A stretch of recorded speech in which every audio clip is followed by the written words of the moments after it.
Yeah. Yeah, let me switch. Dollar CAD and DAX, CAC, that's really about it. And the CFDs. And that's what I do. My name's Nilesh. I haven't traded this week. Still finding my way around the platform. Okay. Hi, my name is Sammy. I'm a private investor. I mainly focus on equities. I don't trade CFDs or anything else. I haven't done any trading this week at all because I'm sitting on a massive loss, so I'm just waiting for a recovery before I can sell and then reinvest again in the market. Barry, I trade shares most of the time, so I'm just watching a few shares at the moment to get the right moment to buy or sell. Excellent. Hi. Hi, Marina. I invest in stocks, but mainly defensive stocks, so pharmaceutical. So I don't trade every week, just like. Okay. Is it Melina? Marina.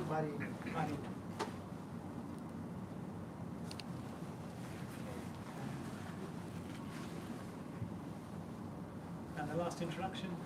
Oh no, sorry, let me get my brain. Okay, catch it's your 9 breath. to 5 in this country. No problem, that's absolutely fine. Okay, so... This time. Tomorrow I can't make it. It's booked by now. Why don't you make 5 to 6 like today? What time is the time? Keep calm, and it's probably my greatest passion in life, and I'll be teaching a lot of yoga from both a philosophical perspective and a practical perspective. Apart from that, I've been using a lot of systems to look at markets and analyze markets, and my goal here today is to do something a little bit different to some of the past weeks we've been here, and that is to find out what you're trading right now and to get you into position for setting yourself up to put a trade on. What are the 3 or 4 things that we can highlight in the market today that we want to look at before we put the trade on? So one of the key areas where we've brushed over but not covered in a lot of details is where to place your stop. So in any trade, depending on the type of trade, you'd have to evaluate how you manage a stop loss, because the stop loss will decide how far you go into the red or how deeply impacted your account will be before you say you throw the towel in and you cut the trade. So that process of managing the stop loss it's easy sometimes and it's very difficult sometimes. It's easy before you put the trade on, it's much harder once the trade starts to make a loss and you have to pull the trigger to cut the trade. Now, it's not a fixed concept because the market is dynamic. So if I was to pull up a market right now, yeah, we can pull up a market. So what market do you think? Here's a question for you. At this period in the cycle, which markets should be more exciting to look at based on what's going on around the world? Does everyone follow the general news? What are the main themes that we've had in the last week? Well, France has been a big theme, but I don't think that will affect the market so much. Notre Dame. Brexit. Trade wars. Brexit's interesting. Trade wars have been interesting. What big numbers have come up in the last few days? GDP. There was a really big number for the USA that's come up because they finally had a deciding point that created a fact in the market to say that what Trump is doing is working. Now, what they're saying is that his economic policies have allowed the US deficit to fall, which normally is always rising. But what does that really mean for the markets? The disputed part is that part of what Trump has done, or is that just naturally happening in the market anyhow? And he's just taken he just said, oh, look at me, look at what I've done. Or was that happening anyhow? That's the first part, but that doesn't really affect our trading part. The second part is that, this is really important, how does that affect the US market cycle? Is that, for example, bullish or bearish, are the 2 categories, for bonds, for equities, for volatility, which means derivatives for us, because the price of that can go up and down, and for the currency. So there are 4 important categories, and when we have really big information that comes into the market for that, we have to analyse that. So if we were to put a trade on, or if we were to look at a market, well, we've done some introductions, we'll do another quick introduction. We've got a new person that just joined us last week. Just tell us your name and anything you've been looking at the last week. Hi, my name's Hassan. I've not been trading recently, so yeah, but I'm looking to get back into it. Okay, all right, that's great. So I'll take an example. Since Trump has had some positive news, what will be the natural effect of that kind of news in the market if America's doing better? What market should we look to see a rise in them, both at the news announcement and for the next month or so? The dollar. The dollar is one place. What other key markets should we look at? Dow, The Dow. Let's go through the three of them. The Dow, Nasdaq, the Nasdaq, and S&P. S&P 500.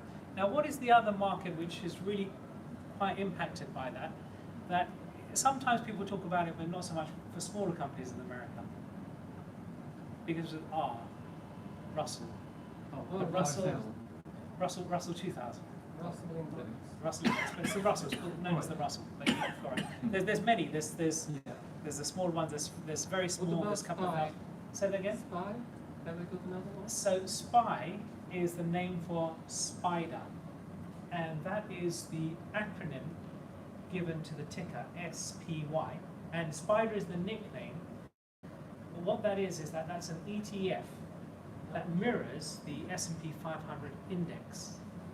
Because the S&P 500 is just an index. It just looks at we've covered this in January. The two ways that an index is measured.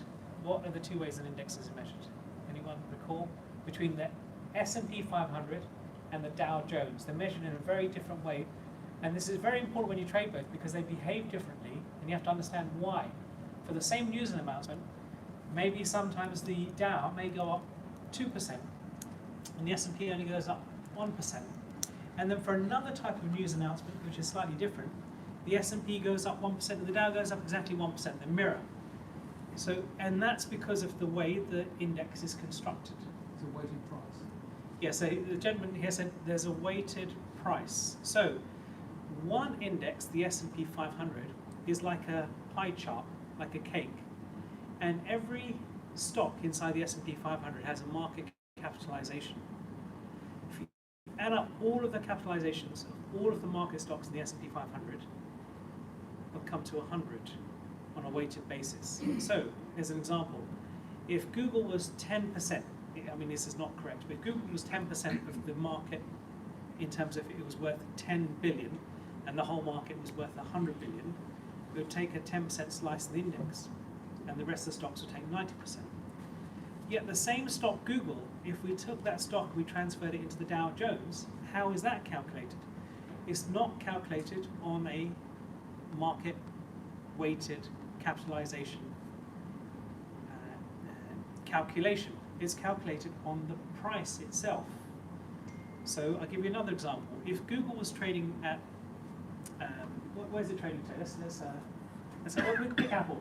Apple's trading at 201, and it has a. On both Yeah. So if Apple had a 10-to-1 stock split, meaning that for one share of Apple, they're going to give you 10 new Apple shares. Everyone familiar with stock splits? So a stock split happens when the price becomes too high. It becomes so high that even to buy one share is very expensive. So what they do is they split the stock down, maybe 10-to-1, 5-to-1, many different ways. Is it the opposite of consolidation? It's opposite of a consolidation. Exactly right. So if Apple had a stock split, what would happen if Apple was in the Dow?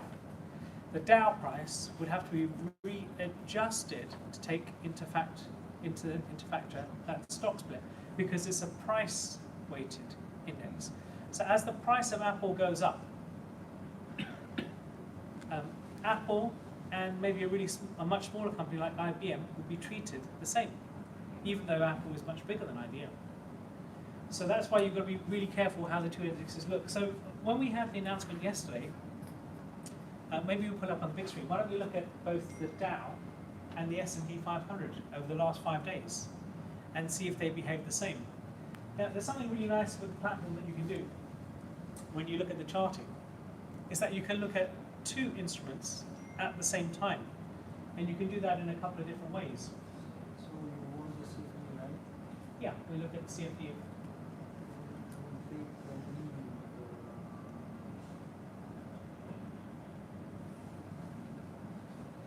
you said down And then we'll add a chart to that, we'll add the S&P afterwards. Okay, so I'll slow down for a second here. So what we've got on the screen here is that we've brought up a new chart. And on this chart, let's have a look. We'll look at indices. And we'll look at the Dow. I'll pull up the S&P here. CFD chart. Now on this screen here, when you're doing this yourself, there's two ways to pull up the chart. You can right mouse click and you'll get a small menu, which is the small menu that we see here. Or you can just simply go to the right hand side and click on the chart button. Now the second thing I want you to look at is that there's a button at the top here called multi-chart. It's just on the top of that screen there. What that allows you to do is to pull up two independent charts at the same time, so we can compare them side by side. So what we have on the big screen here is we have the Dow on one side and the S&P on the other side. because in the migration, super down, or it doesn't matter. Yeah, Can you superimpose them? We can, but right now I'm not going to superimpose them, because what I want you to do is start to begin to look. When they're superimposed, the work's already done for you. But if you begin to see how the price behavior pattern, even though the chart follows the same pattern, meaning that when there are rallies, they both rally, but when they fall, they both fall. But there's a discrepancy in the behavior. Okay, so it comes to two questions now. If we're looking at, Marina mentioned defensive. Okay, so if you're being more defensive, which of the two would you rather look at and trade, and which one is more aggressive? And this will be, and you can put up any two stocks on there, and you have to understand how do you decide from a chart whether something is more aggressive. The Volatility, that's part of the equation. So how do you see that on the chart? The highs and the lows are more extreme. The highs and the lows are more extreme. So which one of these two charts has more extreme left one. highs and lows? The left one, the highs are higher. Slightly. Only tiny bit. I think S&P is more volatile. S&P is more volatile? That's my opinion. That's your opinion? Okay. Yeah, That's could be wrong. there's no right or wrong answer, depending on how we view it. So one of the ways that you can do that, and it may not be so easy to, are these both daily charts? Yeah, the daily. Okay, that's good. So one of the ways you can see that is that when the market makes a low, for example in March, when the market made a low in March, on the Dow, you had two green bars, okay? On the S&P, you had two green bars. So at the point of the market making a low, can you see how both these markets behave differently? Okay, which one was the more defensive, which one was the more aggressive? The Dow tested the bottom twice. Okay, almost close. The S&P, on the other hand, when the market opened on the second day, it never had a retest of the low at all. This market, when it opened, it did have a retest of the low. So, can you see how you can see? So what's the significance? So the significance is that when you're looking at any instrument, there's two. So let's go back. Let's take a step back. On the introduction, which you missed, I was saying that today we're going to look at. We're going to spend a little bit more time talking about stop losses, because no matter what you trade or invest in, you'll have to. I would say to everyone, one of the first golden rules is always have a stop loss. Wherever you are in the market, you always have a stop loss. The second part is that it's easier to understand where the stop loss is before you put the trade on. Once a trade starts to make a loss, then the emotional anxiety, the pressure on you to cut that loss, and then it goes from being a paper loss to a real loss in your account is harder. And the second part to that was that sometimes things change. From the point when you do the analysis, from the point when they voted Brexit, according to one of the camps, to 3 years long today, they said things changed. There was new information. Are they right? Are they wrong? They have a point. Is it fair? Is it not fair? I don't know. The point you put your trade on in the market here. I went long the Dow here on this day. I went long the S&P here on this day. To 2 days later, things changed. The market's dynamic. The reason where I put my stop loss, the validity of my analysis 2 days ago, may not be as valid 2 days later. Maybe it's changed. So we have to look at it on a fresh approach. So going back to what I was saying a few minutes ago, there's two components that make any stock price rise. The first component is the company itself. Now, when you look at a company, the simple part is the more profit it's making, the more sales it has, the better the company's doing, it's going to help it to rise. Maybe you can put up the website platform right now.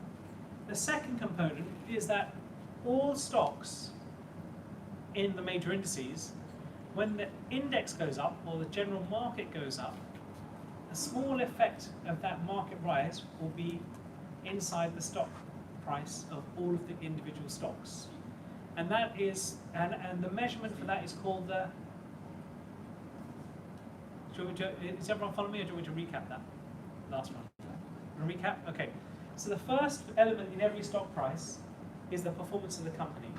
If the company is doing well in profits, in sales, market share, innovation, leadership, all those things, if that's doing well, stock price begins to rise.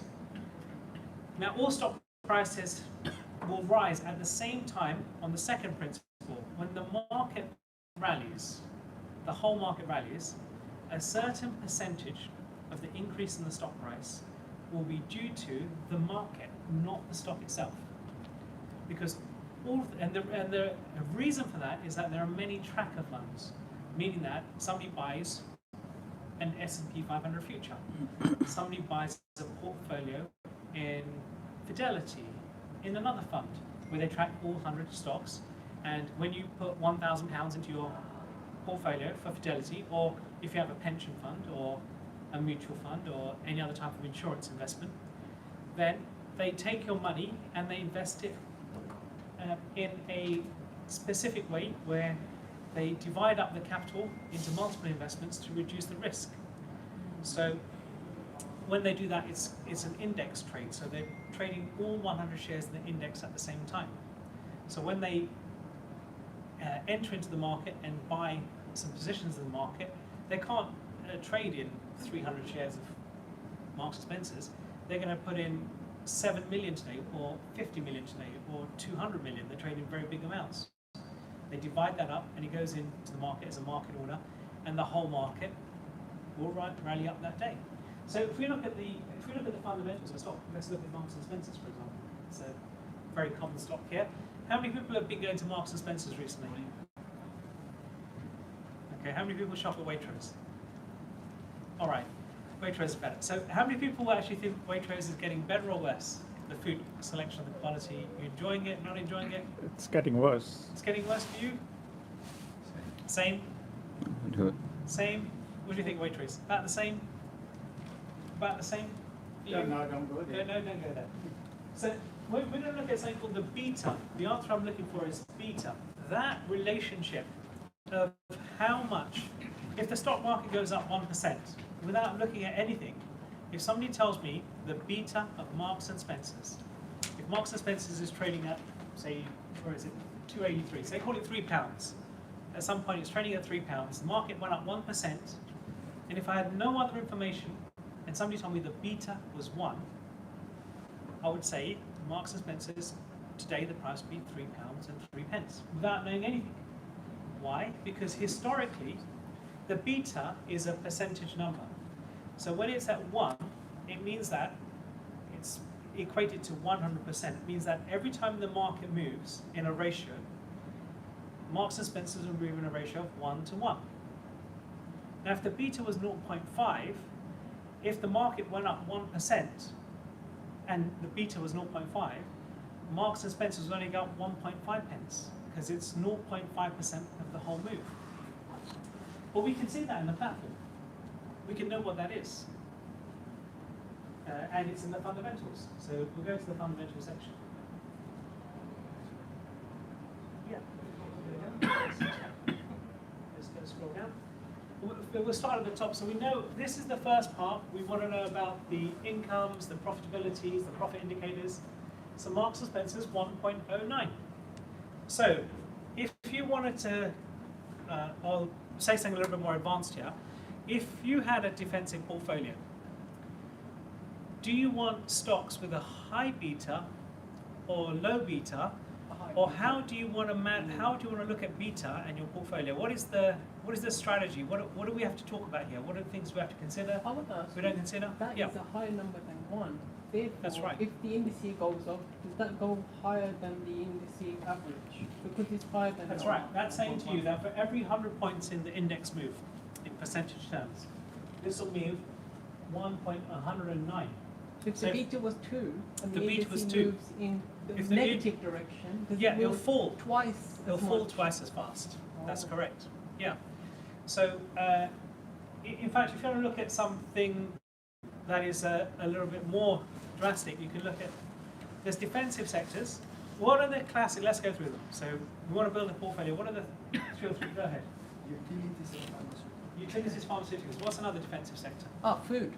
All the Food. things that you need regularly, humans need regularly. Okay, yeah. So basically, there's a very famous writer.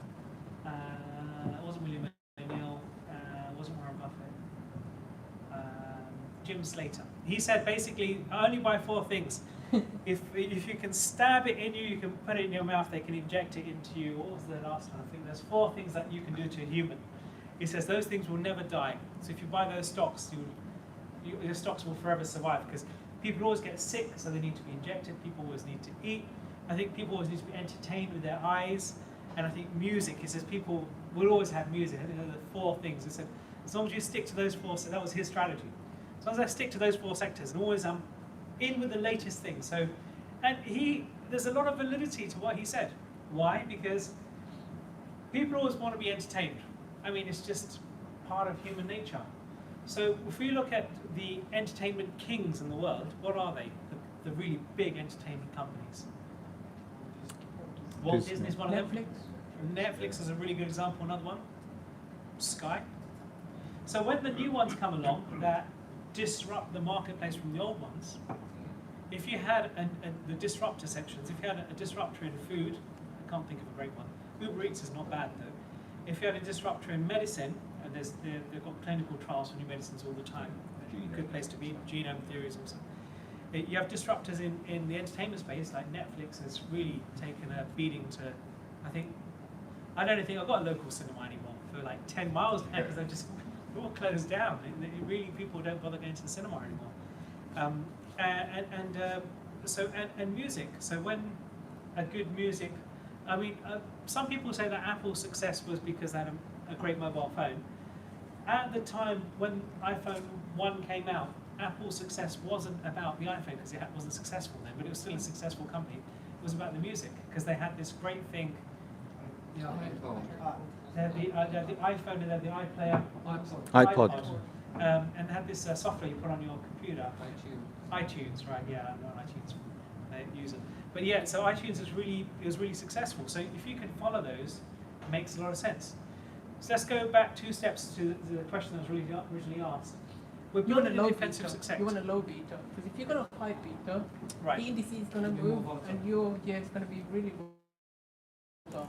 You want to So when we're constructing a portfolio, there's different thoughts. So How did you do that at least? okay, let's go through the steps again. Let's pick another stock.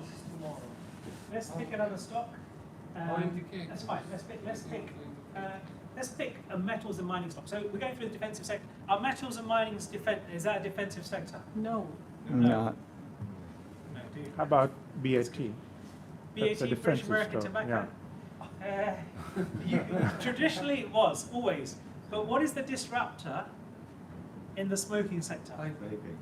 Vaping, right? Yeah. And so how long do you think tobacco companies have got left? It's questionable now, right? Because even the local authority, my local GP the other day said that we're going to, instead of giving them non-smoking programs, we're just going to send them on vape programs. but it was true. So let's look at BAT, traditionally defensive stock. I'm not so sure anymore. But it depends whether all the Chinese, Indian, South Americans start smoking when they manage to, and the African markets. I think that they're the big markets they've got right now. Okay, so let's go down here.